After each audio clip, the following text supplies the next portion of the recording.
Hello everyone, কেমন আছো তোমরা সবাই? আশা করি সবাই ভালো আছো, আমিও ভালো আছি। এই যে দেখতে পাচ্ছ কড়াই এখানে বসিয়ে দিয়েছি। কড়াইয়ে তেলও দিয়ে দিয়েছি, তেলটা গরম হোক। আমার এখানে তেলটা গরম হয়ে গেছে, দিয়ে দিলাম কালো জিরা আর শুকনো লঙ্কা।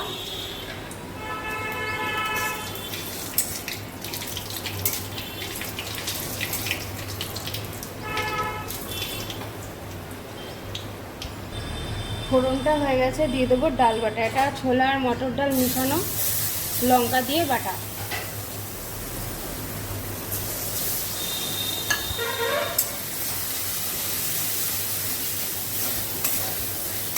এবার এই ডালটাকে ভালো করে ভেজে নেব।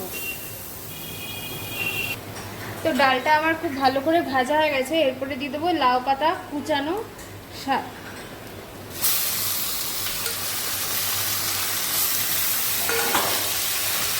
এর সঙ্গে এর মধ্যে দিয়ে দেবো জল।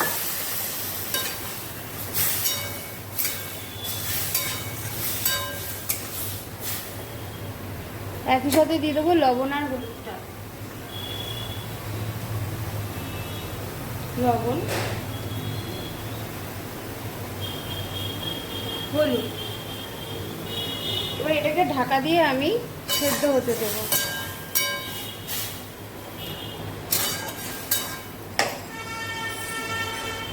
তো এটা আমার 10 মিনিট ঢাকা দেওয়া হয়ে গেছে। এটা দেখতে ঠিক এরকম হয়েছে। এরপরে এর মধ্যে আমি দিয়ে দেব এই যে কাঁচা লঙ্কা বাটা। যে যেরকম ঝাল খাও সে সেরকম আন্দাজ মতন দেবে। আর দিয়ে দেবো আমি এর মধ্যে চিনি। আমি গ্যাসের ফ্লেমটাকে এই মুহূর্তে এখানে বাড়িয়ে দেব। এটা আমার একটু শুকনো শুকনোই হবে। দিয়ে দিলাম চিনি।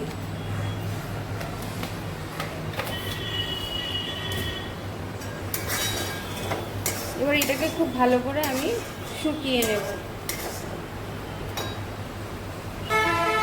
তো দেখো আমার এই পাতার তরকারিটা রেডি। এরপরে আমি এটাকে নামিয়ে নেব।